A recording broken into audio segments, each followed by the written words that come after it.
aí, turma? Boa noite, como é que vocês estão, pessoal? Dando início aqui ao nosso primeiro programa, né? O programa piloto, por assim dizer, desse novo projeto jornalístico e informativo, carinhosamente apelidado de Fumaça, Cachaça e Política. Boa noite, Emiliana. Vamos aguardando aí o pessoal entrar para a gente dar início. Frota presente, Sentinela da Liberdade já está aqui presente, o meu parceiro, meu amigo, o Lucas Belinello, tá, gente?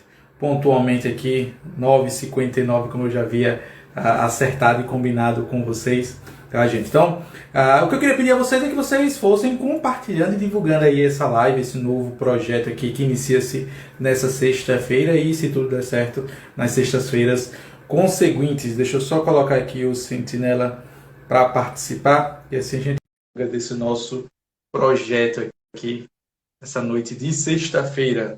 Só visualizar. Aí, professor, tudo bem? Deixa eu só organizar aqui. Ficou alto demais, peraí. Vou tentar diminuir isso aqui, que eu acho que ficou alto demais. Bom, deixa eu só. Acho que agora foi. Acho que agora foi. Peraí. Vamos lá. Tem que ter um iníciozinho com algumas arrumações. Tudo natural. É do jogo. É do jogo. Nossa. Derrubei cerveja. Vamos lá, deixa eu só. Pronto, fica melhor. Segue lá, gente. E aí, meu caro? Como é que você tá? Muito corrido, graças a Deus, muito trabalho. E estamos na luta, né? Voltei para a página há pouco tempo. E animado aí, apesar de alguns haters que sempre aparecem, né? Não, mas isso aí faz parte.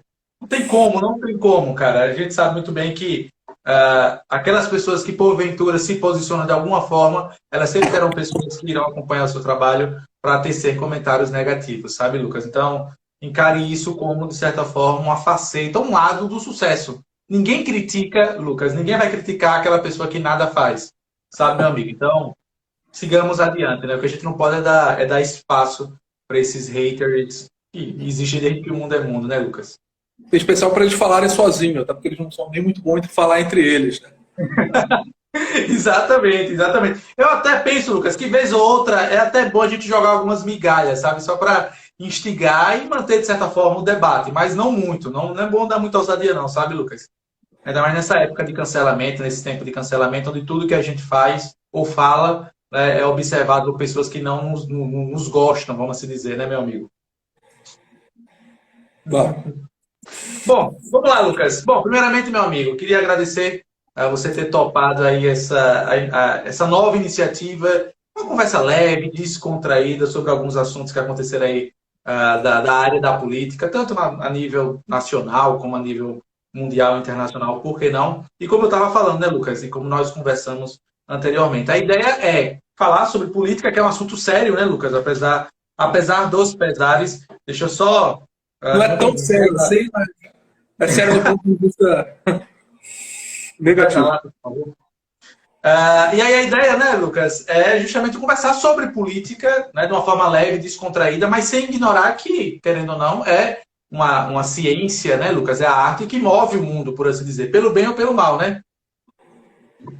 E o nome do programa, né, a todos que nos assistem, a ideia surgiu, né, Lucas, justamente porque, bom, a gente junta aí duas coisas, que é a paixão do brasileiro, né? A fumaça, que é representada aqui pelo tabaco, o meu cachimbo já está aqui, daqui a pouco eu vou acender. A cerveja, e Lucas, a cerveja que eu tenho aqui para dar início a esse nosso programa, eu pensei, bom, eu cheguei na conveniência e pensei, qual cerveja eu vou levar para participar desse nosso aqui primeiro programa. E eu pensei, vou escolher a primeira cerveja do Brasil, que eu acredito que você sabe qual é, que é a Boêmia. De Petrópolis. De Petrópolis, exatamente. A cidade em homenagem ao Dom Pedro, né? A cerveja Boêmia é criada aqui em 1853, na época ainda do segundo reinado de Dom Pedro. Bom, Dom segundo reinado é óbvio que eu estou aqui a falar de Dom Pedro II. Eu confesso a você, meu amigo, que das cervejas assim com valor, custo-benefício mais em conta, ela é a melhor, disparada. Para mim, na minha humilde opinião. Sabe? Você tem, claro, cervejas amargas, mas ela é boa. Sim. Você tem cervejas melhores, claro, mas por um custo-benefício maior. Agora, assim, na média, ao meu ver, a Boêmia está na frente muito comparado com outras cervejas. Não estou aqui comparando, claro, com Heineken, com Budweiser, nem outras cervejas que são mais internacionais, vamos dizer. Bom, meu amigo, então vamos dar início. O pessoal aí já está se fazendo presente, já está chegando junto aqui. Lucas, o primeiro assunto que eu queria que a gente conversasse, meu caro, é sobre a arregada, né? Eu vou usar essa palavra, a arregada de Não tem Bolsonaro outro lá. jeito. É arregada, arregou. Arregou, como dizia o Pânico na TV, né? É um tema polêmico, é um tema muito polêmico. Para quem não está ciente, né, Lucas? Permita-me explicar rapidamente, né? O tal do projeto aí eu vou colocar entre aspas aqui, né? A distribuição gratuita, né, Lucas? E eu ainda vi liberais falar, como liberal? Não, meu filho, peraí. Primeiro, já está errado aí a semântica. Distribuição gratuita de algo que vai impactar o orçamento em mais de 80 milhões de reais. Nossa Senhora. Como é que isso pode ser gratuito, né? Não, eu vou começar pelo óbvio, assim, já vou ser o hater. Já que tantos são meu hater, eu vou ser o hater de alguns. Não vou fulanizar, não vou citar nomes, mas eu vi ditos liberais, com apoio de canais grandes, etc e tal, que falou, olha, eu sou liberal, mas eu sou a favor do isolamento social obrigatório.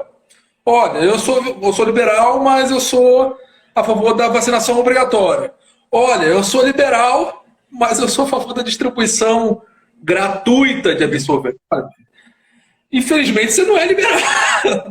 Eu até, quando eu vi esse tweet, eu quase fiz um comentário malicioso. Né? Se eu tivesse passado mais tempo no Cefel estudando e menos fazendo outras coisas, talvez não pensasse assim.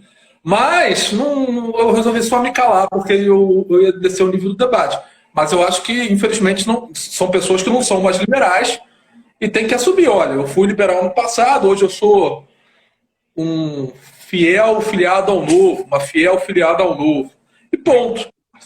Eu gosto do tio Amoedo passando a mão nos meus lindos cabelos vermelhos e acabou.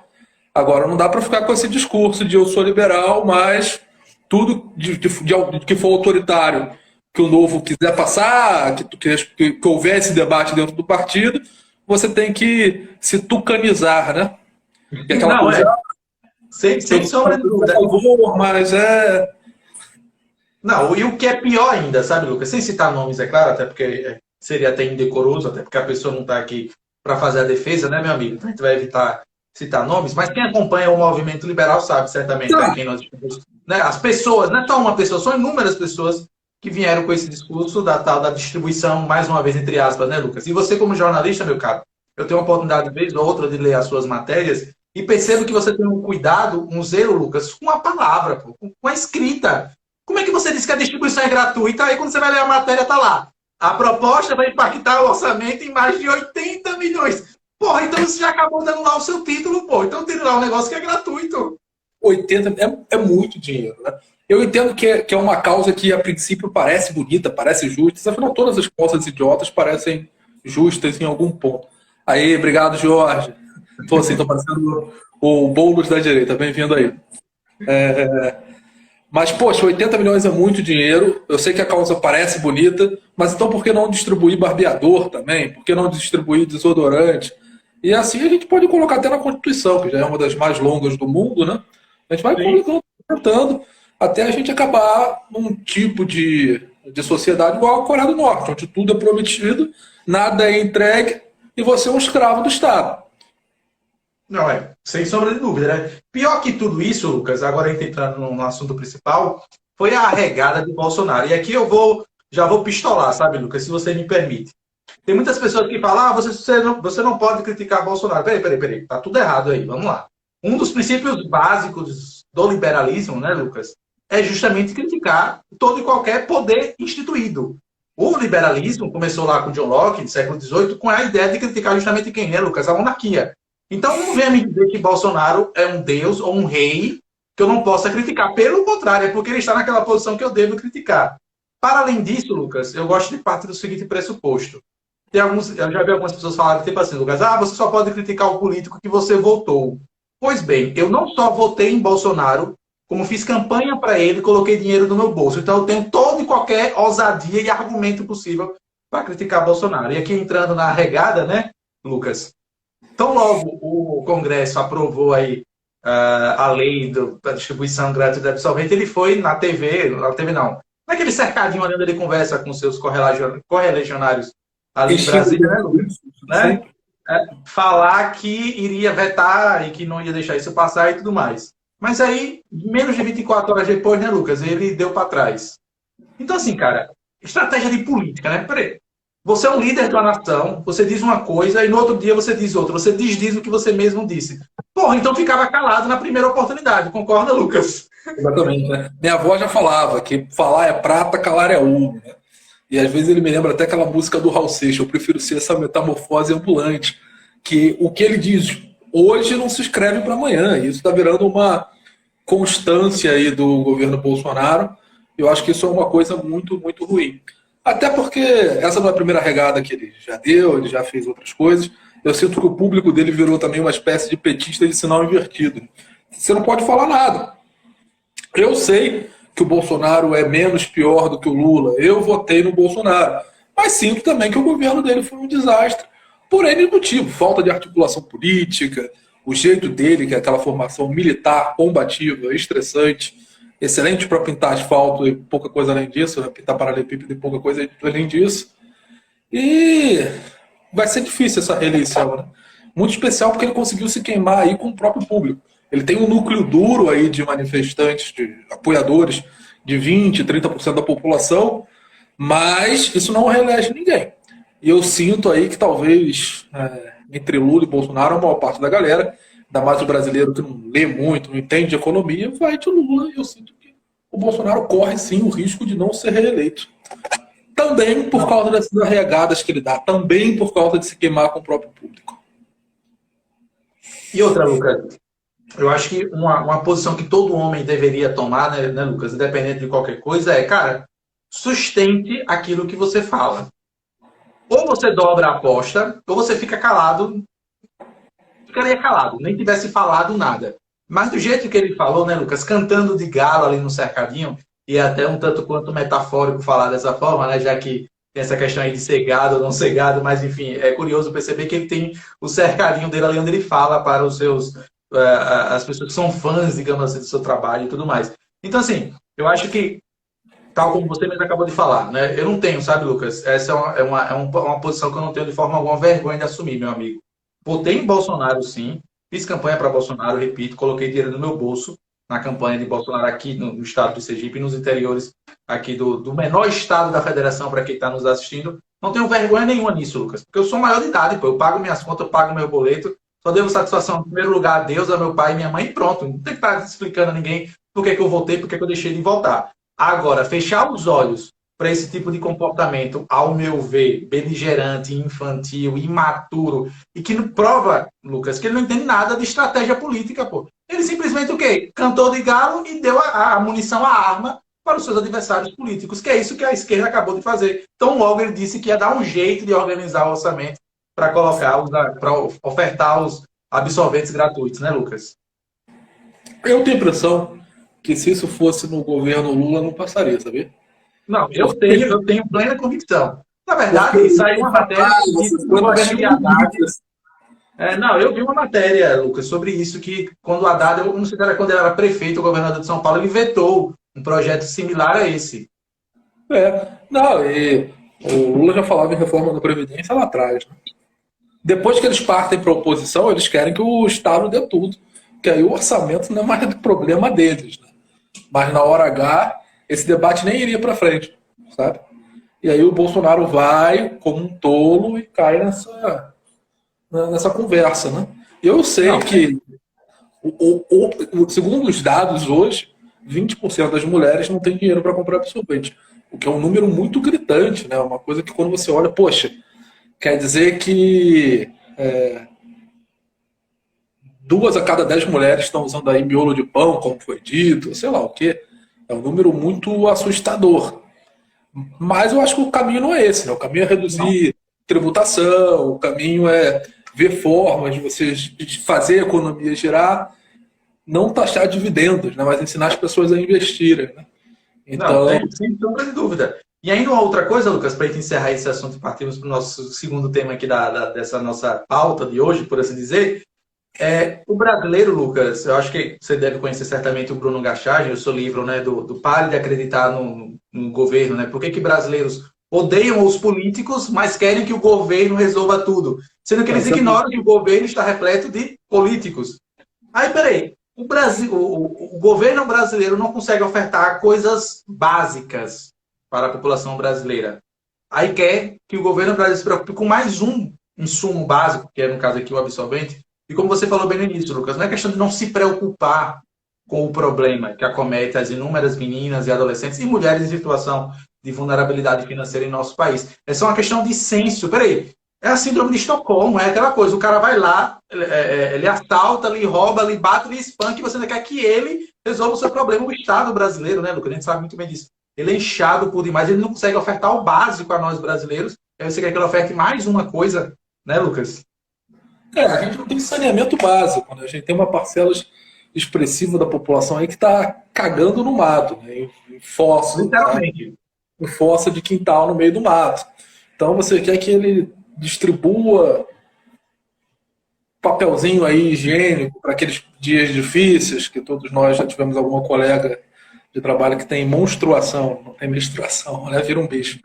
Mas eu sei que é uma situação muito difícil, mas também não sei se seria nem viável isso. Eu acho que o Brasil é um país de proporções continentais e com certeza, eu moro num estado do interior, o senhor também mora, eu sei que em algumas cidades aqui do Mato Grosso isso não chegaria. Aí também, muito provavelmente, aqui em Juína, Juara, perto de Rondônia e longe de tudo, não chegaria. E aí também no Nordeste e no Norte em especial, com certeza, em alguns lugares não chegaria, em especial para aquelas mulheres que mais precisam. Então não tenha dúvida que mesmo que isso passasse, se mesmo o Bolsonaro disse hoje que torce para o Congresso derrubar o veto dele. Torce para o Congresso ser contra ele, né? Parece uma piada, parece piada de português. Mas se o Congresso de fato derrubar o veto, o que é possível, não vai resolver o problema. Pelo contrário, a gente vai gastar mais, vai subir tributação, e as mulheres que mais precisam disso vão continuar sem papel higiênico, sem o absorvente, no caso. Não, sem sombra de dúvidas, meu amigo. Assim, é um assunto que poderia passar aqui a live inteira, por ser muito interessante, mas essa questão eu queria trazer ainda sobre esse assunto, Lucas. Eu fui ler, cara, a minha esposa, ela produz conteúdo mais voltado para o feminismo, a feminilidade, vamos assim dizer. E ela me apresentou, Lucas, o estudo da ONU que baseou, de certa forma, essas políticas públicas voltadas para o absorvente. E, Lucas, dá para entender, dá para perceber muito claro que existe nesses estudos, Lucas, um lobby pesado das indústrias de absorvente, que se aproveitam justamente dessa miséria, né, que existe no mundo como um todo, para empurrar a goela abaixo via financiamento estatal, porque esse dinheiro vai ter que sair de algum lugar, esses 80 milhões de reais, que é o valor aproximado. Esse valor certamente é muito maior, né, Lucas? Que é como você falou. Só lembrando, gente, esses 80 milhões do estudo para entregar esses absorventes é só para aquisição, o material, comprar os absorventes. Não está incluso aí, como o Lucas falou. A logística, a entrega, quem é que vai entregar, como é que vai ser a distribuição disso. Quer dizer, então esse valor aí vai atingir certamente, aí, passar dos 80 milhões, fácil. Então, quer dizer, veja como a gente vive num país de loucos, Lucas. É a esquerda fazendo coro de um projeto organizado e gerido por burocratas e por empresas capitalistas malvadonas que vão encher, desculpa, perdão a palavra, o rabo de dinheiro. Muito dinheiro. Né? Que loucura, mano. E é uma desgraça popular essa do absorvente, que hoje nós estamos numa fase da vida que nós nos preocupamos mais com as nossas mulheres, né? Em todos os sentidos. E isso tem um lado bom e isso tem um lado ruim. O ruim é que a gente sabe que a legislação brasileira caminha aí para um lado de feminismo e ojeriza ao homem muito grande. Inclusive agora há pouco foi o julgamento lá do caso da Mariana, aquela que gravou... Mariana Ferrer. Que o homem foi novamente absolvido, né? Porque não existiam provas de um estupro consumado. Mas ainda assim foi feita toda uma politicagem em cima disso. Mas enfim... A moral da história é que hoje nós nos preocupamos mais com as nossas mulheres e é uma desgraça popular, é uma desgraça que você consegue vender para a sociedade. Aqui no Mato Grosso, em determinados lugares do interior, etc., as crianças ainda usam fralda de pano. Na minha geração, eu sou de Itaipava, uma colôniazinha interior, lá em Petrópolis, a gente também usava fralda de pano, mas eu achei que isso tinha ficado no passado, né? Mas não, até hoje existe. o que também é muito antigênico, o que também traz muitas doenças, em especial para os neonatos, né, que são mais vulneráveis a qualquer tipo de infecção. E, é claro, também para as mães que têm que lavar aquele tipo de negócio, às vezes para as vós que têm que lavar aquele tipo de negócio. Existem muitos outros problemas, né? E muito parecidos com esses, mas o lobby não cola tão bem quanto cola nessa pauta, que é uma pauta popular, bonitinha, que está seduzindo gente até autoproclamada liberal. Não, sem sombra de dúvidas, sem sombra de dúvidas. Bom, meu cara, esse é o assunto que a gente poderia certamente passar mais alguns minutos, mas senão a gente não consegue dar seguimento aqui à nossa pauta, né? Eu encerro só com a frase do Henry Hazlitt, né, um liberal muito famoso nos Estados Unidos, de origem judaica. Ele dizia, né? Nada que o Estado oferece a alguém, estou parafraseando, a frase não é exatamente essa, mas nada que o Estado ofereça a alguém, ele não tem que ter tomado antes. Então, tenha certeza que para alocar 80 milhões do orçamento do nosso país para esse projeto absorvente, aí em algum lugar vai ficar sem esse recurso. Então, não ache que o governo, né, Lucas, e a gente entende o básico de economia, sabe muito bem que isso que é feito dessa forma, né? O dinheiro sai de alguém, sai de algum lugar e vai para outro lugar, sem sombra de dúvidas. Vai, Mises. O outro Mises que pulou aqui no meu colo. Bom, meu caro, vamos para a segunda pauta aqui do dia, né? Bom, a próxima é gênero neutro em novela da Globo. Tá sabendo dessa? Não, essa eu nem vi. Eu acompanhei quando você me mandou a pauta e eu fiquei assim pensando, nossa, como sofreria Camões, né? Então, deixa eu resumir para você. O diretor da nova novela da Globo, né, Cara e Coragem, Força e Coragem, algo desse tipo, disse publicamente... Coragem para assistir, talvez seja isso, né? Comentou que ele que os personagens vai ter um núcleo lá juvenil na novela, é só jovem fazendo merda, né? Como eu fiz na minha juventude, você certamente, né? Eu gosto muito da frase do Nelson Rodrigues, saudoso Nelson Rodrigues. O problema do jovem é ficar jovem, ele tem que envelhecer logo, né? E aí, Lucas, para abarcar aí esse novo linguajar, eu chamo de dialeto, né? Mas, enfim, dos jovens, vai ter um núcleo lá juvenil que um dos personagens lá vai se comunicar através do gênero neutro. Cara, aí eu pergunto para você, eu tenho minha opinião, claro, por ser um professor de letras em primeira ordem, mas você é jornalista também, e assim como eu, você trabalha com a palavra, com a escrita. Cara, nosso meio de trabalho é língua. Como é que você, jornalista, os seus pares, né, veem essa absurdidade? E caiu. Vocês estão me vendo? Estão me vendo, né? Tá, caiu, tá chovendo. Olha, eu acho um absurdo no jornalismo. Existe uma grande parcela de pessoas de esquerda, né? Quando eu cheguei no jornalismo, era crime ser de direita ainda. Era algo muito difícil. Inclusive, hoje eu tenho mais paciência para lidar com haters, porque o que eu sofri de bullying naquela época não está no GB. Mas a maior parte dos jornalistas sérios não existe esse debate, sabe? É só uma coisa idiota, né? Uma coisa idiota muito restrita ao Twitter, na verdade. Você vai na Avenida Paulista, que é cheio de jovens modernos, de cabelo roxo e unha pintada, porque quando eu vi a primeira vez eu me assustei, porque na minha época pintar unha um homem era... Não sei se na sua família também, mas era algo muito grave, minha avó morreria. Não existe essas... Desculpa me interromper, eu me lembro uma vez que, minha época de roqueiro, emo, eu pintei a unha, foi um escarcéu lá em casa. Então aqui também tem essa mesma situação. Na minha nunca aconteceu isso.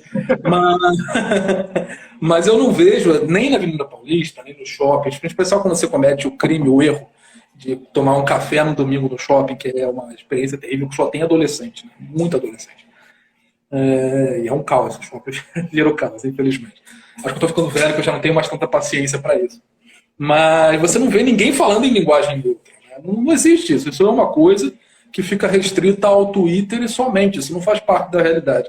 Acho que esse autor da novela deve estar descrevendo algum marciano. Porque não existem pessoas da nossa população que usem a linguagem neutra no dia a dia fora do Twitter. E me parece, a princípio, uma forma de você tentar deixar a língua portuguesa mais pobre, sabe? Você tentar reduzir vocabulário, sabe? Você... geralmente, sempre quando você fala todos, você sabe que ali é para todos os homens e todas as mulheres. E não que o português seja uma língua machista, etc. Porque a origem da coisa era assim. Quando você queria falar só de mulheres, você privilegiava as mulheres. Muito pelo contrário. E é estranho.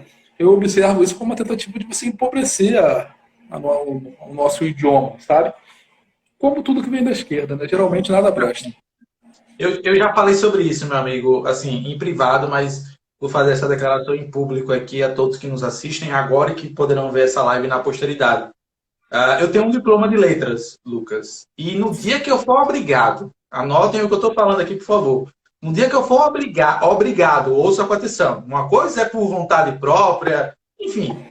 Mas no dia que eu for obrigado a escrever ou a falar através do gênero neutro, eu rasgo meu diploma na mesma hora e não faço questão mais nenhuma de ter um diploma de letras. Porque, cara, qual é o grande discurso por trás do gênero neutro, né, Lucas? A inclusão. Não, vamos incluir o público que não se sente representado por nenhum dos pronomes, seja ele masculino ou feminino, né? Como bem você falou, lição básica de gramática, que certamente você aprendeu no jornalismo, no português, que deriva da língua latina, do latim, melhor dizendo, o, né, o final o, a designação o, inclui o masculino e o feminismo. Então, como você bem falou, se eu digo aqui boa noite a todos, eu estou incluindo homens, mulheres, cachorro, gato, papagaio e todo mundo que estiver lá.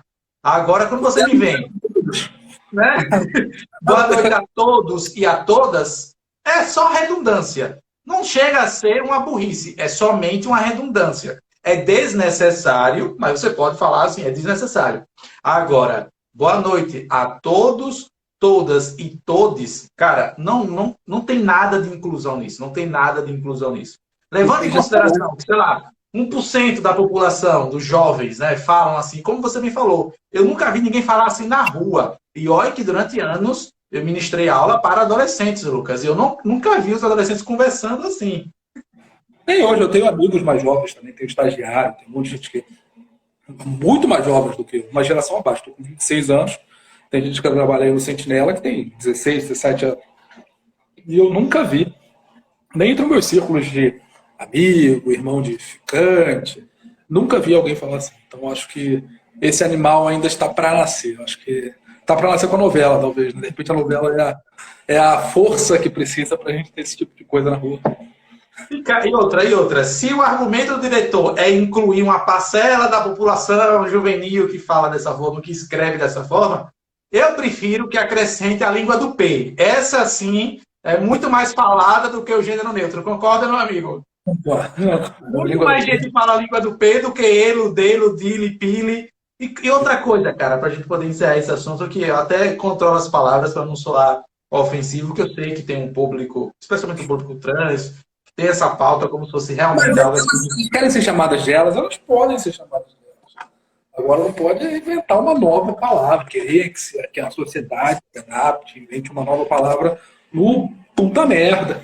Assim, para não incluir elas, né? Que elas continuam não sendo incluídas. Porque não sendo incluídas. Alguém vê na rua, de senhora, ou sei lá, aquilo, sei lá.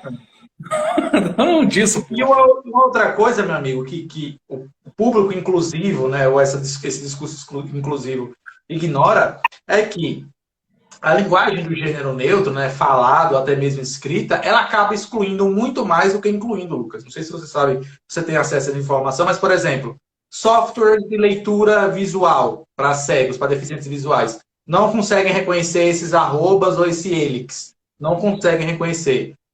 Pessoas com algum tipo de deficiência, por exemplo, surda-muda, que se identificam, conversam, que entendem pela leitura labial. Você imagina uma pessoa surda-muda lendo o meu lábio, todas, todas. A pessoa não entende, Então, assim, e a parcela de pessoas que tem algum tipo de deficiência, seja visual ou auditiva, né, Lucas? Até mesmo os disléxicos, meu amigo, os disléxicos possuem dificuldade em entender esse gênero neutro. Ou seja, a tal da inclusão, na verdade, é muito mais uma exclusão, que é muito maior o número de pessoas disléxicas, deficientes visuais, algum tipo de deficiência auditiva e tudo mais. Então não tem nada de inclusão, é pelo contrário, é exclusão, né? Eu que tenho dislexia não sabia dessa, agora eu vou pedir cota. É porque, assim, pelo que eu estudei na faculdade, Lucas, na época, a dislexia, assim como o autismo, tem níveis diferentes. né? É. Tem níveis diferentes. Então, assim, tem pessoas que têm algum nível de dislexia que conseguem ler um texto, escrever e se comunicar naturalmente. Outras já têm um nível um pouquinho mais agudo, mas são níveis diferentes. Agora, existem sim, Lucas. Eu li um texto sobre isso há um tempo atrás, como um professor, como um indivíduo da área da educação, fui ler sobre isso, e tem pessoas que têm dificuldade em entender esse tal desse gênero neutro, seja na escrita ou seja na fala. Porque a pessoa porque você imagina que um disléxico já tem dificuldade em aprender a língua culta, a norma da língua portuguesa. Isso. Aí você vem e acrescenta mais uma dificuldade, mais uma barreira. Né? Eu aprendi a falar com quase 6 anos. Né? Minha avó falava Vêneto em casa, no colégio falava português, eu não entendia nenhum dos dois. Foi uma sofrência sempre. Parte. Bom, meu cara, vamos para o nosso terceiro assunto. Bom, gente, muito feliz aqui, Lucas, o pessoal participando aqui, interagindo aqui, falando sobre o gênero neutro. Teve um indivíduo aqui que comentou que o gênero neutro é o motivo pelo qual os aliens não visitaram a gente ainda. De repente, com todos, de repente a gente pode usar todos para designar os aliens agora. Pois é. Ei, não pode, que a Demi Lovato já falou que não pode, ela falou que não pode chamar de extraterrestre, alguma coisa assim, ela falou sobre isso. Porque é ofensivo. Bom, terceiro assunto aqui, meu cara, da nossa pauta de hoje. Presidente da Argentina, o Alberto Fernandes, mandou congelar o preço de mais de 1.200 produtos. 1.200 produtos aí, cara, você explica ou eu explico? E a Argentina mostrando que está sempre 40 anos atrás da gente, né? Que a gente fez essa burrice 40 anos atrás. Agora eles estão fazendo de novo, assim, né? Óbvio que vai gerar escassez, a Argentina já... O Leandro Darlock tem uma frase interessante, ele fala que a Argentina tem um excelente passado pela frente. Né? As coisas boas que tinham na Argentina já aconteceram, agora só desgraça. É óbvio que vai causar escassez e tudo indica que se o Brasil melhorar um pouquinho e a Argentina piorar um pouquinho, a gente vai ter um boom de hermanos novos aqui, hermanos de pele clara, que já que a gente já tem os venezuelanos aqui, a gente vai ter de mais argentinos aqui. Porque o caminho que a Argentina está fora do controle. Claro que tudo indica aí que esse presidente da Argentina não vai ser reeleito, né?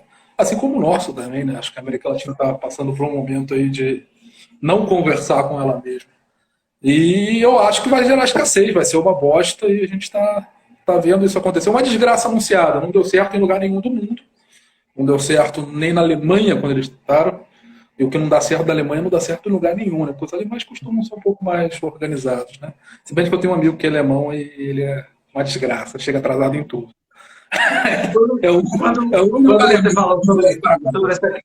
Quando você falou sobre essa questão do Alberto Fernandes não ser reeleito, eu tive acesso a uma matéria num desses sites políticos que eu acompanho, que teve uma prévia, né, de eleições, uma espécie de eleições municipais em condados lá na Argentina, e o Partido Liberal teve um ganho significativo nos votos, né? O que talvez comprove que mais à frente, né, Lucas?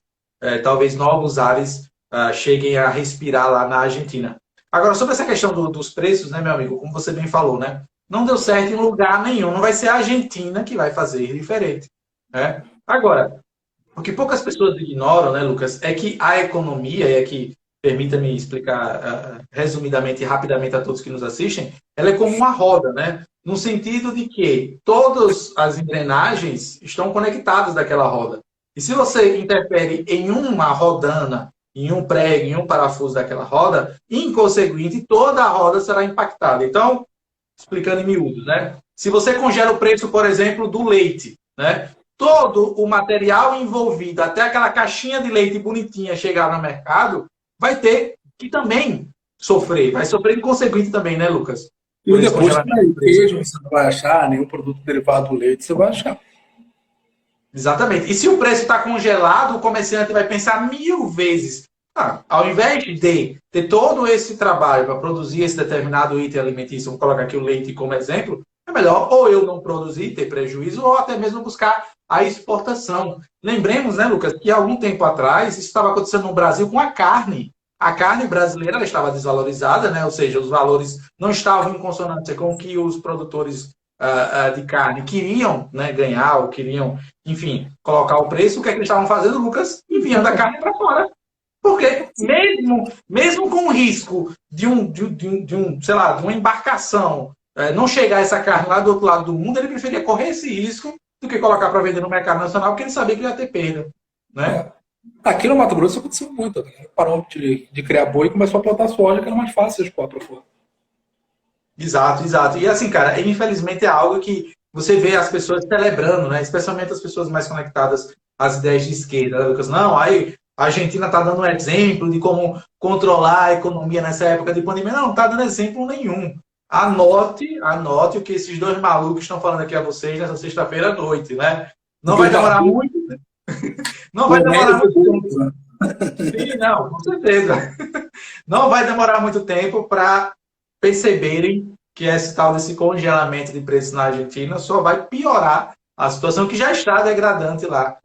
Essa No nosso experiência já país aqui. aconteceu no Brasil, o governo Sarney, lá, os fiscalzinhos, eu sou fiscal de Sarney, o cara saía com um adesivo provando que ele era corno, sei lá, e ele mesmo conferia. Se ele vinha com uma lista de preços, se ele chegasse no mercado, o preço estivesse diferente, ele, cidadão, podia multar o mercado. E virou um caos, acabavam os produtos. A gente viveu um momento venezuelano no Brasil, e vai acontecer o mesmo com a Argentina. Ainda mais hoje, com uma economia mais dinâmica, isso vai acontecer em pouquíssimo tempo.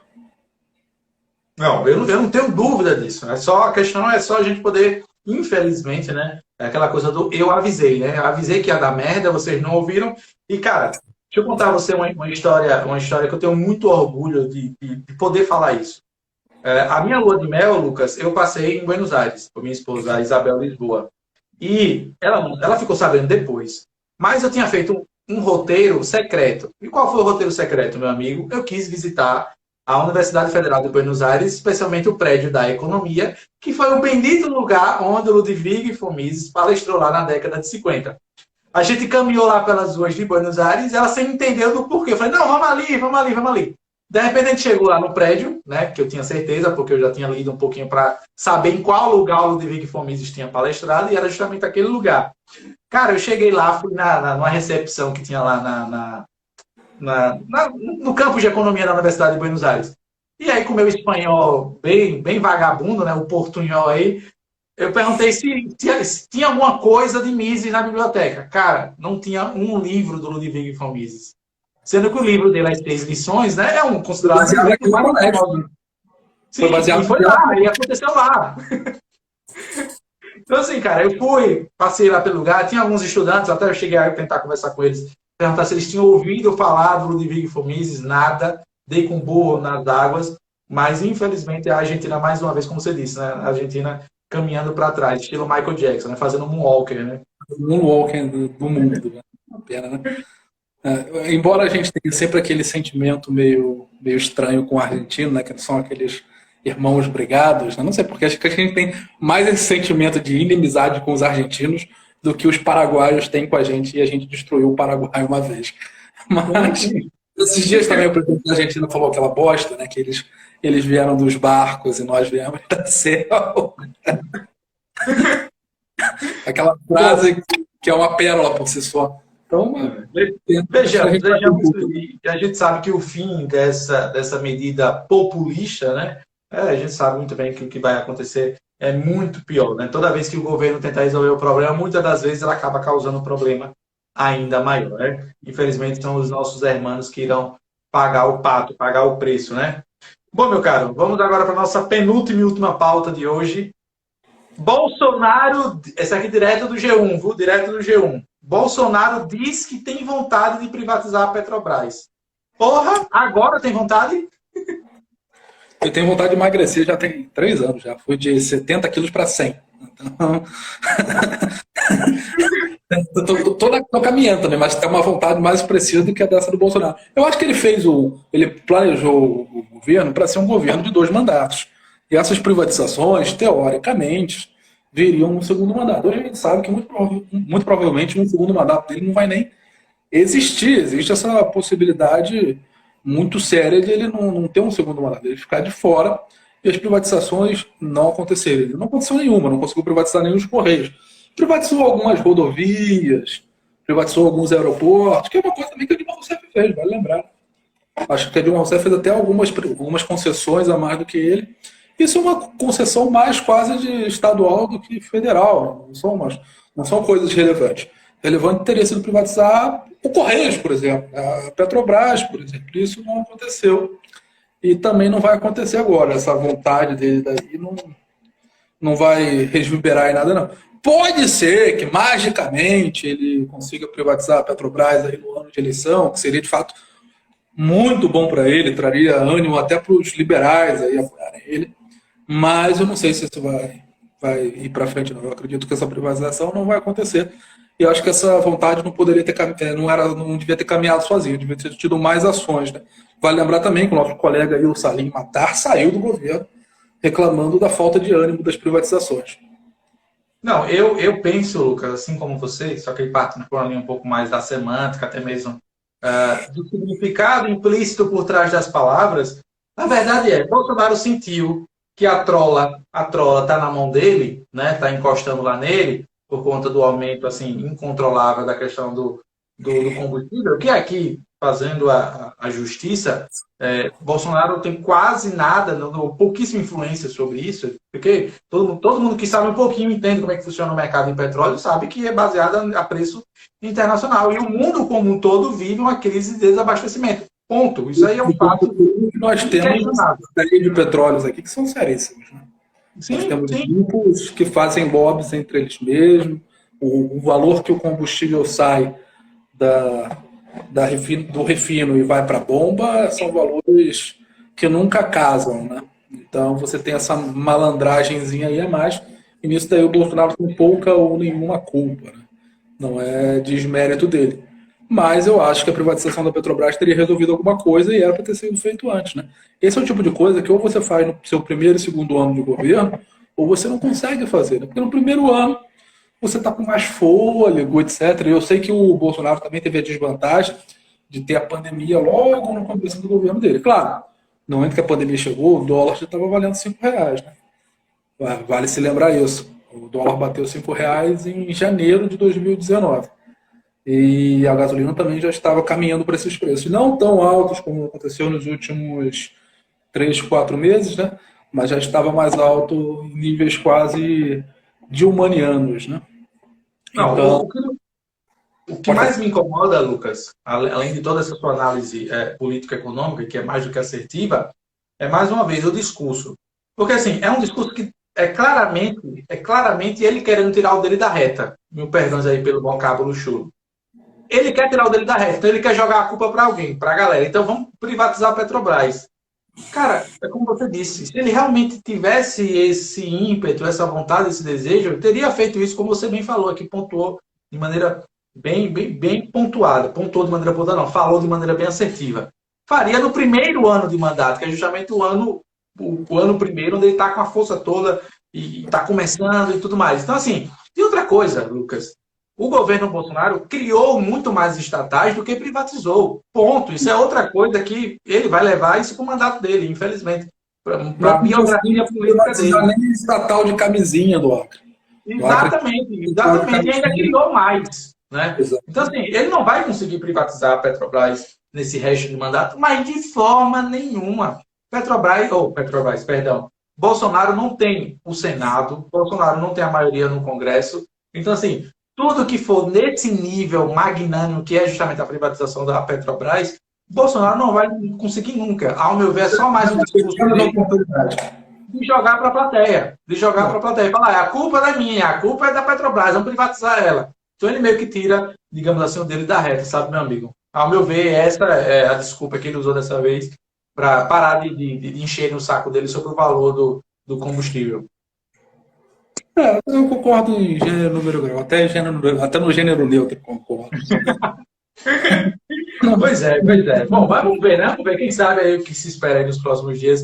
Daqui a pouco ele volta atrás e fala, não foi bem isso que eu quis dizer, não vamos privatizar toda a Petrobras, não, vamos só metade. Sei lá, daqui a pouco ele muda o discurso. Vamos usar a Petrobras para fazer o absorvente e distribuir para a galera. Absorvente do petróleo. Eu não sei, né? Sempre vem uma pérola, né? Quando ele fala. Não, mas ele e Lula tem insuperável. Ele e Lula tem isso em comum. Sempre que eles fazem um longo discurso, você tira frases assim que são memoráveis para a vida inteira. Não, sem sombra. Nisso ele é insuperável, de frases, de momentos. e de coisas que ele diz e desdiz um dia depois, ele certamente vai ficar para a história, de uma forma negativa, infelizmente. Bom, meu caro, vamos aqui caminhar para a nossa última pauta. E aí, claro, quem quiser participar, enviar perguntas indiscretas, pessoais, ou até mesmo assuntos que, porventura, vocês tenham visto aí durante a semana e que, claro, eu e o Lucas não conseguimos dar conta de tudo, né? Tanto eu e o Lucas temos uma agenda pela semana atribuladíssima. E a ideia mesmo dessa conversa, né, Lucas, era que fosse algo mais descontraído e leve, sem realmente ter toda aquela seriedade de estudar, de trazer comentários profundos sobre o assunto. Até porque a ideia é que é justamente mais um bate-papo. Eu estava dormindo antes dessa live. Eu estava com uma dor de cabeça ferrada, fui dormir, não consegui estudar nada. Então, é mais uma conversa descontraidíssima. Não, somos dois. Eu só peguei o título no G1. Eu só estou com a pauta aqui na mão, no tablet, aqui, só com o título, mais nada. Bom, meu cara, vamos lá. A última que eu separei tem a ver com o dia de hoje, né? Eu pensei, vou colocar uma um pouco mais leve. Eu queria, você sabe, eu como professor tenho muito orgulho da profissão, assim, e faço o possível para exercer com louvor e apreço, por entender, Lucas, acima de tudo, que sem a profissão professor não existiria as outras. E eu falo isso aqui sem demérito algum às outras profissões, só apenas elucidando aqui o que é verdade. Mas, em nosso país, Lucas, ser professor, ou estar professor, como você prefira, virou uma espécie de casta sagrada. Sabe as vacas lá na Índia? É a mesma coisa. Você não pode criticar professor. Né? Você não pode criticar professor porque ele é sagrado, porque é uma vocação. E, cara, falando por mim, isso é a maior burrice balela que existe. Porque se você não pode criticar uma profissão, né, ou profissionais daquela determinada atividade, exercício laboral, você não abre espaços para críticas construtivas e melhorias. Assim sendo, meu amigo, a pergunta que eu faço a você é: como era o seu relacionamento com os professores na época da escola, meu caro? Você gostava da escola? Maravilhoso, eu amo todos os meus antigos professores. Eu tive alguns problemas com professores de esquerda no ensino médio, quando eu fiz parte da primeira formação do MBL. Mas é maravilhoso até hoje. Eu tenho 2 diplomas do ensino médio. Eu concluí meu ensino médio pelo Enem, estava no 2º ano, porque eu achei que eu podia me dedicar mais ao estágio de uma empresa de petróleo que eu trabalhava. Só que para você fazer o estágio, fica a dica aí para a galera que está procurando emprego no CIE, você tem que estar estudando. Então eu acabei fazendo de novo, fazendo o 3º ano, e me formei 2 vezes no ensino médio. E esses dias eu descobri que eu tinha perdido os meus 2 diplomas do ensino médio. E eu estou precisando agora, que eu vou colar grau em dezembro, graças a Deus, finalmente. Amém. E eu não tinha esse diploma. E ainda assim, eu moro hoje em Cuiabá, não moro mais no Rio de Janeiro. E quem resolveu todos esses problemas para mim foram ex-professores que mandaram a conta para mim. Deve chegar até a semana que vem e eu resolvi esse problema. Então, um abraço aí para todos os professores. Eu também fui criado por 2 professores. Minha bisavó era professora de italiano, piano e trabalhos manuais. Meu tio também, que me ensinou a ler e escrever, que era difícil, devido à dislexia. É professor de biologia, deu aula no Pedro II muitos anos, tio Ari, e minha bisavó, a dona Ana. Então, eu acho uma profissão maravilhosa, mas é uma profissão que, assim como o jornalismo, que tem pessoas maravilhosas, é uma profissão que tem muitos problemas, né? O grosso dos professores do Brasil, em especial das áreas mais de humanas, são muito de esquerda, e eles não atuam só como professores, eles atuam como agentes e militantes de uma causa. Além disso, você tem um dos 3 sindicatos mais fortes, que é quase organização criminosa, que é o Sindicato dos Professores pelo País. O que essa galera faz não está no gibi. Para quem não sabe, os 3 maiores sindicatos do Brasil são o Sindipetrol, da área de petróleo, o Sindicato dos Bancários e o Sindicato dos Professores. É a galera mais organizada, que eles conseguem pautar debate, parar Brasil, e é impressionante. Eu sofri muito com greves, eu estudava no colégio lá no Turano, na favela do Turano, lá no Rio de Janeiro, o Herbert de Souza. Teve greves, nenhuma aula foi reposta, eu tinha professores de esquerda que estavam pela causa operária deles, pedir aumento de salário, e a gente ia para o shopping namorar as menininhas, e a gente encontrava esses professores lá fazendo compras do shopping, enquanto a gente estava sem aula, sabe?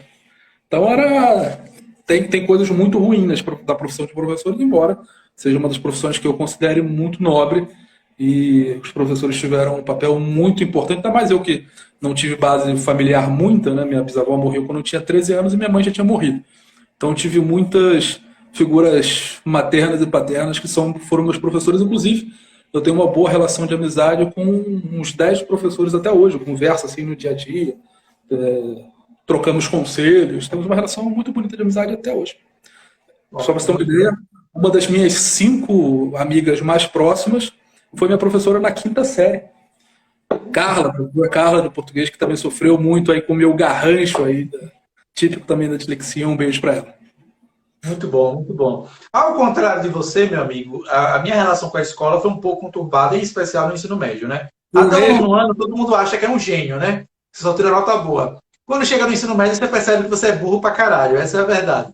Só que, cara, o que mais me incomodava era justamente esse negócio. E aqui eu falo um aperto no coração, porque eu falo sobre isso, Lucas, no meu primeiro dia de aula em qualquer escola. Eu falo, eu sei que a escola é um saco. Eu sei que isso aqui é um saco. Primeiro que isso aqui foi criado por um ditador que queria controlar a mente das crianças para formar soldados. Não achem vocês que a escola, tal como vocês estão vendo aqui agora, foi criada por um santo. Não, pelo contrário, foi por um demônio, foi por um cara lá do Império Prussiano que pensou na maneira, como é que eu posso controlar os adultos do futuro? Primeiro eu começo controlando eles como adolescentes, crianças e moldando a cabeça deles. Quem estiver nos assistindo e for mais simpático às ideias da liberdade, tem um livro muito bom do Hofbauer sobre isso, Educação Livre Obrigatória. Ele vai explicando todo esse desenvolvimento da educação até. É muito bom e é curtinho, Lucas. É umas 70 páginas. Você lê assim, numa sentada só e é fantástico. Agora, qual era a minha vantagem, Lucas? Eu estudei a maior parte não, meu ensino médio completo foi em escola pública. Cara, não sei se você teve essa realidade, mas em escola pública, desde que você esteja dentro das dependências da escola, você meio que está livre para fazer você está livre para fazer qualquer coisa. Então, assim, cara, o que é que eu fazia? Eu falo isso agora, e eu sou professor, aí o que é que eu fazia? Eu colocava meu bornal na frente, eu sempre gostei de sentar na frente, até hoje, todo e qualquer evento que me convida, eu faço questão de ficar na frente. E o que é que eu fazia, cara? Eu ia para a biblioteca e passava lá o dia inteiro. Só ia no final, pegava meu jornal e ia para casa. E por bem ou pelo mal, eu estudava, até hoje eu me dou muito bem, mas estudando sozinho, né? É aquela coisa que, infelizmente, Lucas, a escola não está preparada para entender que 50 alunos numa sala, cada um aprende de uma forma diferente. E o nosso sistema educacional, né? E o nosso sistema educacional, ele solapa as individualidades. O sistema educacional é uma causa falida, né? Na 5ª série, eu estava em São Gonçalo, a turma tinha 40 pessoas, dos quais 20 eram meninos, mais ou menos, né? Aliás, tinha 40 pessoas na presencial. A turma tinha 60 alunos, mas 20 você não sabia quem era. Quando eu cheguei na 8ª série, essa turma de 40 pessoas, você já tinha 3 meninas grávidas, você tinha gente que não sabia ler e escrever ainda, mas não é ler e escrever de fazer um texto, ler e escrever de juntar consoante com vogal, porque a aprovação automática aconteceu lá no Rio de Janeiro e a galera passava sem saber nada, indo para a escola muito pouco. A maior parte dos meninos que estudaram comigo já morreram por lá em São Gonçalo. Se envolveram com tráfico e tal, porque a escola não era interessante já naquela época, já nos anos de 2007, 2006. Imagina agora, né? Você tem uma realidade muito mais dinâmica, o jovem ele quer ele quer estar na tela, ele quer clicar nas coisas, é uma coisa mais tateal, né? E nossa escola continua no mesmo esquema pensado lá pelo Lutero há sei lá quantos anos, sabe? Então, não vai para frente, não tem como ir para frente. Eu acho que a gente precisa mudar algumas coisas aí, senão a gente vai continuar tendo essa fábrica de pessoalistas que a gente tem no Brasil. Eu penso, Lucas, que o que começa errado, né, continua errado e vai findar errado. Como você me falou, a educação é uma causa falida desde a época da Revolução Protestante. Para quem não sabe, quem está nos assistindo, essa ideia de educação obrigatória, e com todo o respeito aos meus amigos protestantes, eu vi que o Caio Vanderlei estava aqui mais cedo, não sei se ainda está por aqui, é um amicíssimo meu aqui, Lucas, ele é protestante, eu sou católico, apostólico romano, mas a gente precisa ser honesto e verdadeiro com a história do mundo. A educação obrigatória tem início com a Revolução Protestante. Antes da Revolução Protestante, a educação ela era voluntária. A Igreja Católica ela tinha alguns centros educacionais que não era para todo mundo, como eu acho que deveria ter hoje, sabe, Lucas? Assim como você falou, eu acredito que você viveu essa mesma situação. Cara, tinha vezes que eu olhava para colegas meus na faculdade e me perguntava como é que aquele sujeito tinha parado ali. O cara não sabia fazer um ó com um copo, sabe? Então, assim, a educação, infelizmente, não é para todo mundo. Quer dizer, infelizmente não. A educação felizmente, não é para todo mundo. E não há problema algum nisso, né, Lucas? Quantas e quantas pessoas desenvolvem outras competências e outras habilidades sem precisar ficar 13, 14 anos sentado numa cadeira? Cara, você acredita que vários alunos meus, no segundo ano do ensino médio, quando vinham lamuriar para a minha pessoa, professor, eu não aguento mais a escola. E aí eu perguntava, e aí, quanto você tem? Eu tenho 18. Rapaz, faça o supletivo e vai embora. Peça para ser emancipado. Passa no Enem lá. Eu falava isso, cara. Eu falava isso. Isso como é professor agora. Falei isso há pouco tempo atrás para alunos meus. Falei, cara, você está perdendo tempo da sua vida aqui. Porque hoje em dia, felizmente, Lucas, existem profissões que não demandam mais um diploma. Ponto. Você é jovem, aproveita a sua virilidade da juventude, né, Lucas? Eu tô com 32 anos, já percebo que meu ritmo hoje em dia é um pouco mais lento. Você também deve perceber isso, porque a idade vai chegando. Agora eu vejo um guri Agora eu vejo um guri com 14 anos, pô, perdendo 7, 8 horas da sua vida em frente a alguns professores, sentado na cadeira. Cara, quantas vezes eu falei, cara, por que você está se matando para estudar? Não importa, se você tira 10 e se você tira 6, não importa. Isso não vai impactar em nada. Você está aprovado. E outra coisa, não só está aprovado, como dificilmente você será reprovado. Lucas, eu posso confessar aqui a você e atestar. E hoje eu falo isso porque eu não estou mais vinculado a nenhuma escola mais. Até porque agora eu estou mais em outra, na seara mais política. Eu me afastei das escolas, estou apenas com alguns alunos particulares. Lucas, a minha disciplina, a minha primeira formação é em inglês. Eu acho que depois de religião é a matéria menos, como é que eu posso dizer, considerada nas escolas. Depois de religião, artes, eu acho que vem inglês. Cara, todo final de ano, Lucas, ouça o que eu estou falando, todo final de ano eu era chamado à coordenação para aprovar alunos automaticamente. Porque sabe qual era o discurso da coordenação, Lucas? Professor, Joãozinho não pode reprovar só em inglês, não. Veja o que é que você pode fazer por ele aí. Agora, eu fazer um trabalho sobre o Halloween e aprovei. Essa é clássica. É muito lá. Não, mas aí, em minha defesa, o que é que eu fazia, Lucas? E aqui eu posso atestar isso com o coração livre e a consciência mais livre ainda. Eu nunca mudei nota para passar aluno. Eu falava, olha, tá aí o meu diário, faça o que você quiser. E saía pela porta da frente da escola. Eu falava, eu não vou mudar. Você, como coordenador, você muda aí no sistema, em uma tecla você muda aí. Mas eu mudar. Lucas, no meu primeiro ano como estágio, há uns 8 anos atrás, como professor, cara, eu era tão encucado com nota que você acredita que eu preenchi o diário com nota baixa de vermelha e nota boa de azul? Porque eu achava que era assim que se fazia. Até que puxaram minha orelha e falaram que isso não existe mais. Sabe o que foi que a coordenadora me disse? Isso há uns 8 anos atrás. Que usar a cor vermelha para fazer menção à nota baixa ofende os alunos. Cara, puta merda. Diga aí. Eu sou da época que no boletim tava lá, pô. Azul, o pai já olhava e já sabia automaticamente o quanto é que você ia apanhar só pela cor do boletim. Às vezes eu não sabia nem ler os números, mas sabia a cor. Exatamente, era só pelas cores. Aí hoje em dia é tudo azul. O guri tirou mas tá lá em azul, porque não podem mais usar a cor vermelha.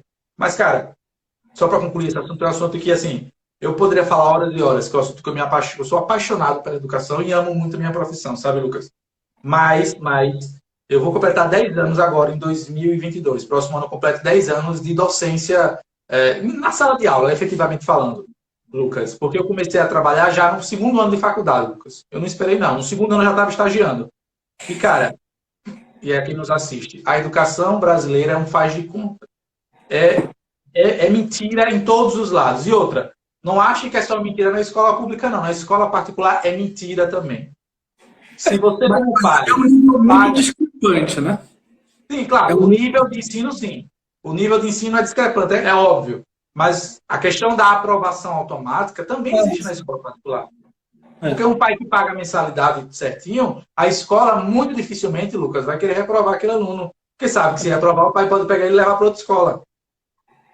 Sabe? Então, assim, cara, é um faz de conta. Eu digo a todo mundo, se você tem um filho e você preza pela educação, pela real educação, não é nem educação, porque a educação, ao meu ver, é de pai e mãe, sabe, Lucas? Acredito eu também que você até concorda comigo nesse sentido. O ensino, né? O ensino. É um faz de conta. Quem diz que não, cara, e quando você falou sobre o sindicato dos professores, Aqui em Sergipe, nós temos o Sintese, que é o Sindicato dos Trabalhadores de Educação de Sergipe. Aqui nós Cara, temos o CEPMT. eu sou muito grato ao presidente Michel Temer. E eu vou dizer a você por quê. Porque foi na época dele que ela aprovou a desobrigação de pertencer a um sindicato. Cara, quando ela aprovou isso, que a coordenação da escola falou para os professores, professores, quem quiser se desfiliar do sindicato, é só assinar esse papel aqui. Eu falei, me dá 2, cópia. Eu tenho a minha guardada até hoje, da minha desfiliação ao sindicato dos professores. E eu vou lhe contar por quê. Muito antes de eu me interessar por política, no meu primeiro ano de faculdade, você sabe disso também, certamente, na faculdade, na sua também, certamente tem isso, tem aquelas atividades extracurriculares que você tem que fazer, né? Atividades fora, né? Simpósio, seminário e tudo mais. Aí tem um congresso estadual de educação organizado por esse Sintese aqui em Sergipe. Todo ano tem. Eu tenho até hoje meu diploma com Paulo Freire no fundo, com uma frase bonita e tal. E lá vai eu para esse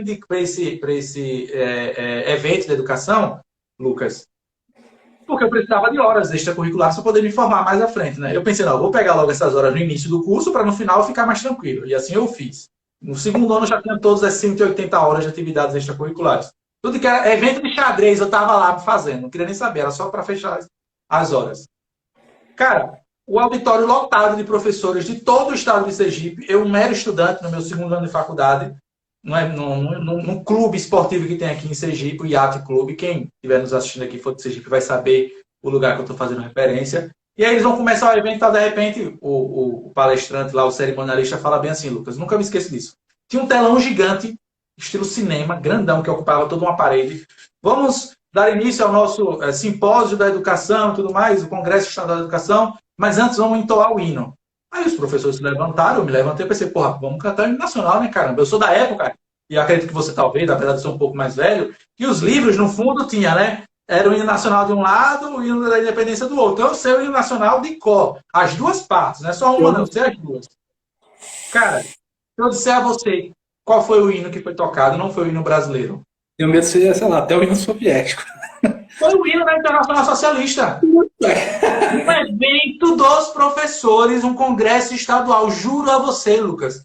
E no telão, sabe qual foi o símbolo que apareceu? O símbolo da foice do martelo. Nossa, cara, eu não sabia quase nada de política, mas aquele hino eu conhecia, porra.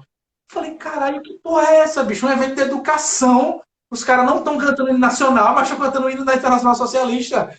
Cara, um ano depois, um amigo meu, que é professor hoje em dia, que foi para esse congresso, que eu já não precisava mais ir, porque eu já tinha as horas, falou, Léo, você falou a verdade, cara. Acabaram de tocar o hino aqui de novo. Eu falei, tá vendo aí, porra? Um sindicato dos professores, cara. Também. Cara, é assim. Então, assim, quando eu vejo essa discussão, se existe doutrinação, eu sempre digo, cara, se você diz que não existe doutrinação, é porque você talvez seja o professor que doutrine, aí você não quer assumir seu pecado. Eu tinha um professor que eu gostava muito dele. E ele era um cara muito de esquerda, né? E ele sempre conversou bastante comigo. Eu era apaixonado por história, até hoje eu gosto muito de história. Talvez um dia até faça uma graduação nessa área. E ele falou, poxa, Lucas, sua situação é difícil, né? Você não tem mãe, que não sei o que, não sei o que lá. A culpa é do capitalismo.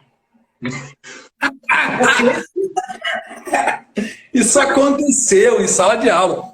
E esse professor fez uma... Eu lembro dessa frase específica, mas eram dezenas de frases. E até o final da sexta série, sétimo ano, eu me declarava leninista. Porque ele era leninista. Nunca tinha lido ainda nem o que fazer de Lenin, né? Não tinha lido porra nenhuma. E era ainda por cima, conheci uma menininha, já era adolescentezinho, e cheguei a participar da juventude do PCB. Partido Comunista Brasileiro, por causa dessas influências. Uma adolescente de 13, 14 anos não tem ainda visão do mundo, né? E fui socialista até o ensino médio, quando eu cheguei e via tudo que eles pregando darem errado dentro do colégio. Você tinha greves monumentais e as aulas não eram repostas, os livros que valiam R$100 eram jogados pela janela do Colégio Doutorano em direção à Floresta da Tijuca. Aí eu falei, putz, eu vou mudar de posição. E aí virei um cara mais à direita e conheci o hoje Estudante pela Liberdade, CEFEL, e iniciei minha caminhada no liberalismo, né, desde 2013, 2012, eu acho. Mas eu acredito que quantas pessoas passaram por essa lavagem cerebral e nunca fizeram uma autoanálise se era certo ou não, e hoje estão repetindo o sistema, fazendo lavagem cerebral em outras pessoas, por meio de colégio, jornalismo. Porque aquilo, eu acho que o jornalismo hoje está muito em descrédito, né? A gente nota que alguns veículos são absurdamente de esquerda mesmo. E olha que hoje você tem veículos mais à direita, né? Você tem a Revista Oeste, que faz um puta trabalho, o Livre, que é o veículo que eu trabalho. A Gazeta do Povo. A Gazeta do Povo, fantástico, né? Lá de Curitiba.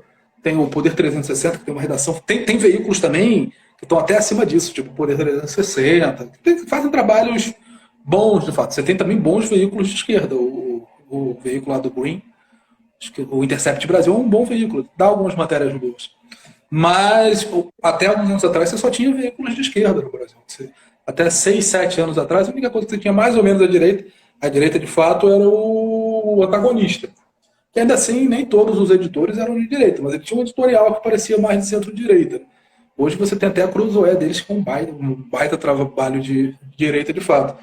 Mas além dos jornalistas, eu acho que os professores são uma classe mais afetada por isso. Eu acho que estão até assim, estão na frente dos jornalistas, onde a maior parte dos profissionais são de esquerda mesmo e fazem lavagem cerebral. E eu sou lulista, eu voto em Lula, ou ao Bolsonaro, fascista. Esses dias eu fiz uma matéria de uma professora de inglês que passou, professora de inglês aí, sua colega, que passou um trabalho para aprovar alunos também nesse apagar de junho, né? E o trabalho era você fazer um recorte da cara do Trump e da cara do Bolsonaro com caras de palhaço. Mas que porra isso tem a ver com inglês, cacete? Era mais fácil pedir o trabalho lá do Dia dos Namorados, Valentine's Day, e do Halloween, que vocês pedem sempre. Pô, pelo menos o verbo to be, né, porra? Pelo menos, né?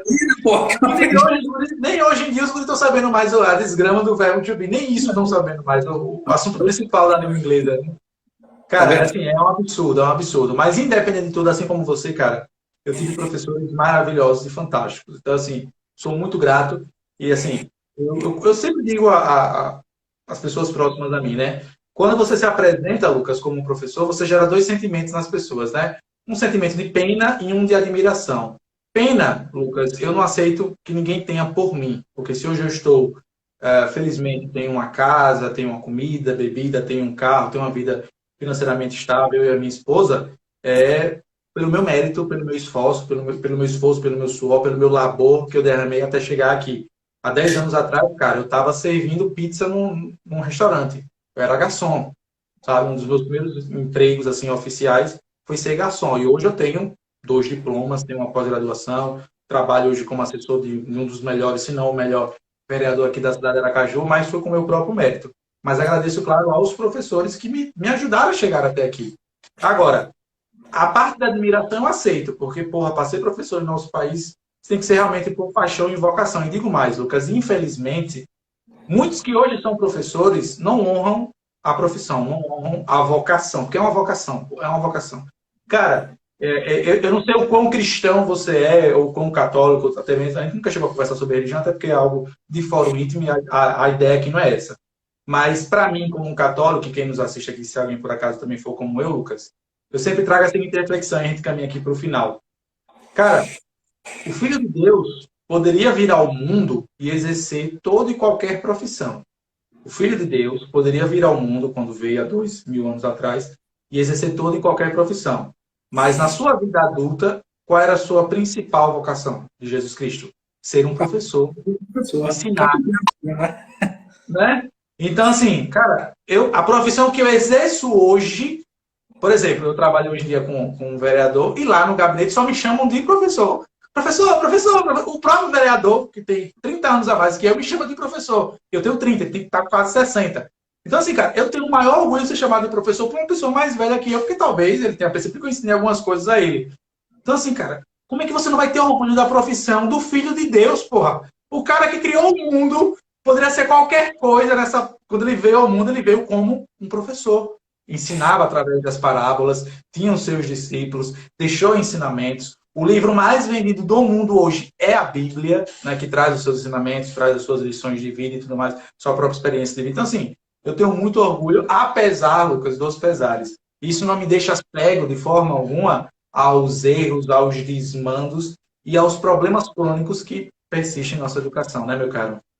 Concordo, professor de engenharia, primeiro grau. E é isso, acho uma profissão também muito nobre, foi muito importante estar cercado de professores. Talvez daqui uns 10, 15 anos eu penso em dar aula em alguma faculdade, não sei agora, agora eu tô com 3 empregos, não dá para ter um quarto. Mas no futuro, quem sabe. E eu concordo. O Guto Torrecilas comentou aqui, professor Leonardo tem muita cara de ser aquele professor de filosofia comunista. Cara, é um disfarce, é um disfarce. Vá por mim.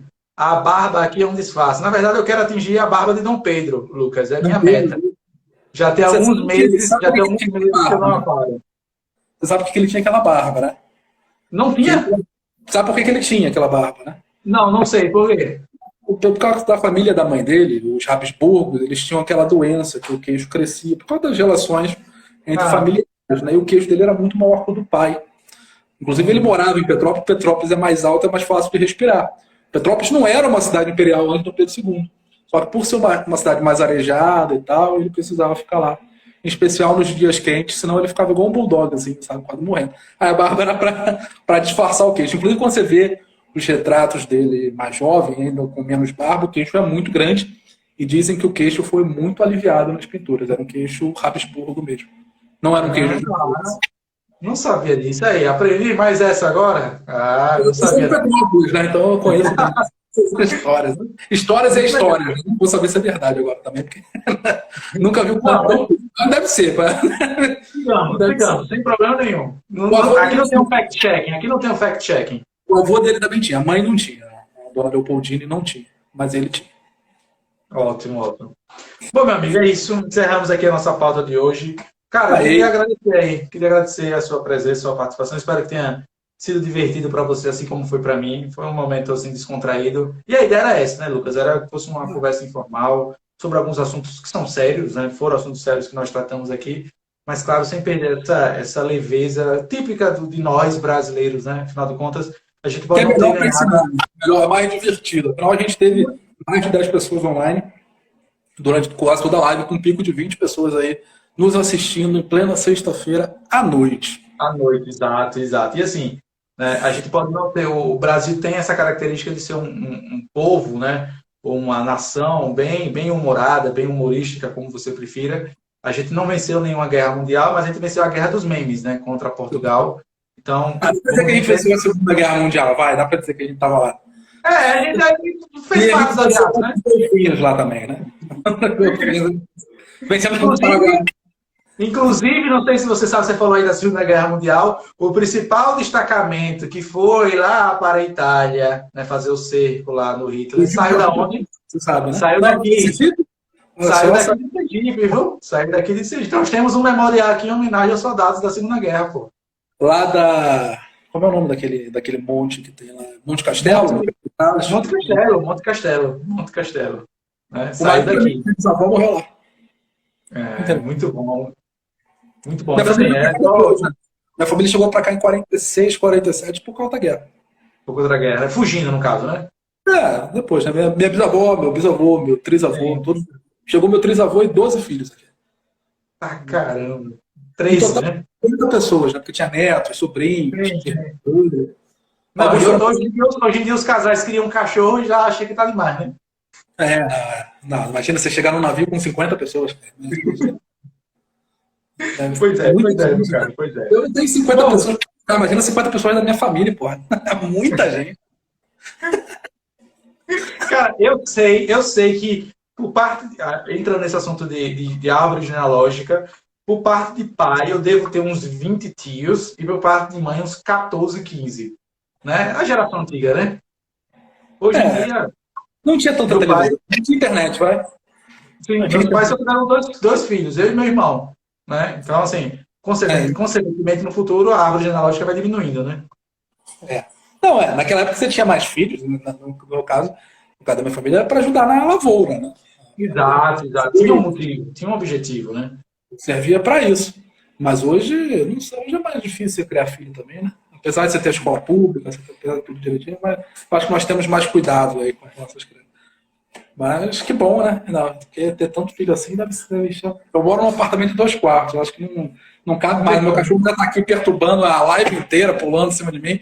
Imagina com 12 filhos aí para cuidar, né? Ia ser corrido demais, ia ser corrido demais. Professor, mas obrigado pelo convite. Agradeço aí a Eu que agradeço. todos que assistiram a live aí durante essa. Foi uma hora mais ou menos, né? Quase uma hora ainda. Uma hora, exatamente isso, uma hora, um pouquinho mais de uma hora e 10 para ser mais exato. Agradeço ao senhor o convite, a todas as pessoas que nos assistiram aí durante essa live. Um abraço para todos vocês e nunca se esqueça que imposto é roubo. Sigam lá o Sentinela da Liberdade, para quem não está seguindo. Sigam o professor Leonardo. Me sigam também, quem quiser, lá no meu perfil pessoal. Nunca posto nada de útil, mas a gente conversa, tem uma intimidade melhor lá por lá. E é isso, gente. Tchau, tchau e boa noite. Tchau, tchau, pessoal. Boa noite a vocês também, a todos. Tchau.